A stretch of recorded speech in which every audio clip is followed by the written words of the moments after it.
Hey there. Last week we talked about spaciousness, creating room to breathe, to reconnect, and to grow. This week we're going deeper. We're talking about intuition. It's that quiet inner voice that already knows what belongs and what doesn't. Nowhere is that more important than in a century home.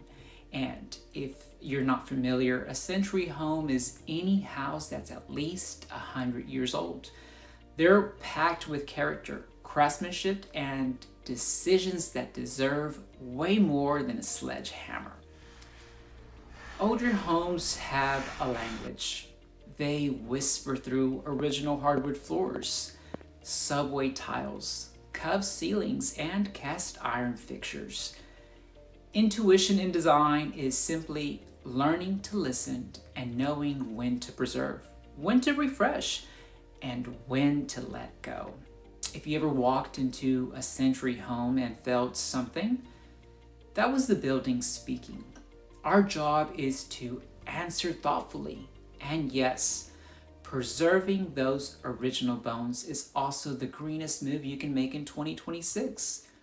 Way less landfill, way less waste, way more soul.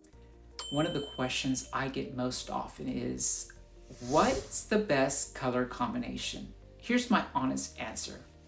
Color is more personal than any prescription. No designer can hand you a palette and guarantee that it'll feel like home.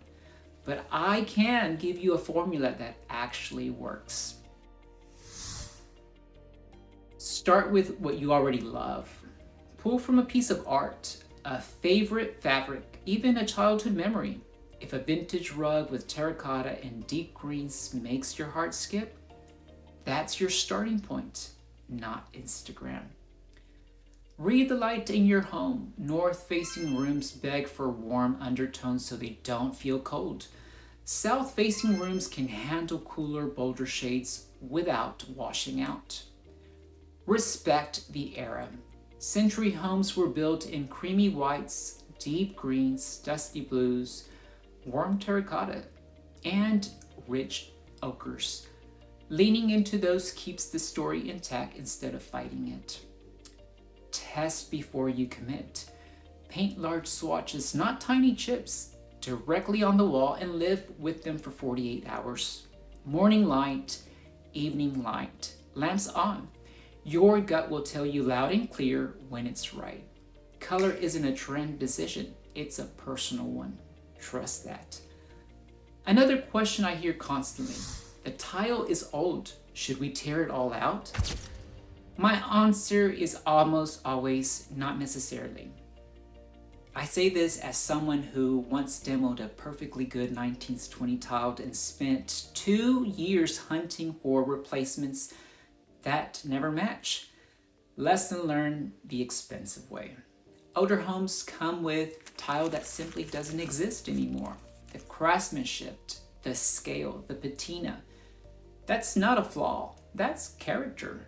Before you call the demo crew, ask, is it structurally sound? Is it clean? Does it still have integrity? If the answer is yes, keep it. Here's what I recommend instead. Update the lighting. One new fixture can completely change the mood without touching a single tile. Add a bold wallpaper above the tile line. Peel and stick versions work great even in rentals. A subtle heritage pattern in 2026, warm neutrals brings the bathroom into the present while still honoring what came before. Swap hardware, mirrors, and accessories. Blending old with new doesn't create confusion. It creates character, and character is what separates a home with a story from one that looks like every other new build on the block. I recently worked with a family in their century-old home kitchen. The bones were excellent, solid cabinets, great layout, yet it felt dated and tired. Here's what we did instead of starting from scratch. We kept the existing cabinet boxes. They're built better than most new ones. We added new doors with a fresh profile. Replaced the Formica with quartz, low maintenance, magic for busy families. Added hardware that made everything pop.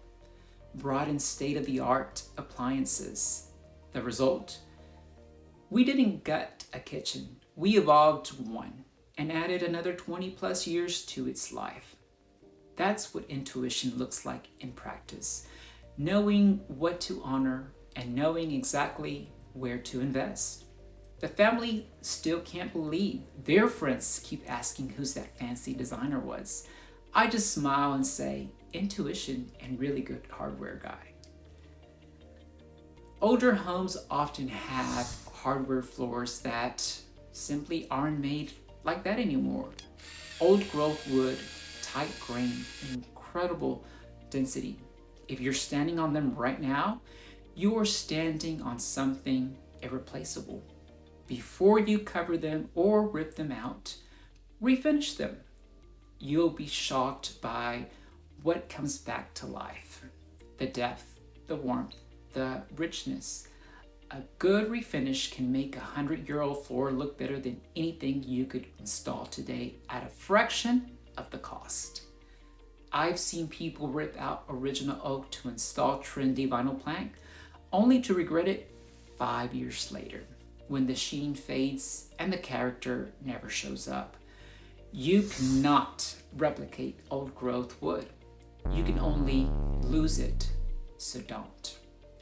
When refreshing an older home, the aesthetic should mirror its era. Going too modern doesn't elevate a century home, it cheapens it. The proportions, the trim profiles, the hardware language, all of it should feel like it belongs to the same conversation. Even if you're in a rental or a 2010s build, borrow the same intuition. Respect the bones you have. In 2026, everyone's chasing that warm, lived-in character. Anyway, why not start with what's already there, right in front of you? I believe in timeless interiors, not because they're safe, but because they protect your investment and create something that's genuinely unique. In a world of builder-grade homes that all look the same, a well-restored century home stands apart. It holds its value. It has soul. Restoring a home like this requires a discerning eye, knowing what to keep, what to update, and how to make it all feel cohesive. That's not always easy to figure out alone.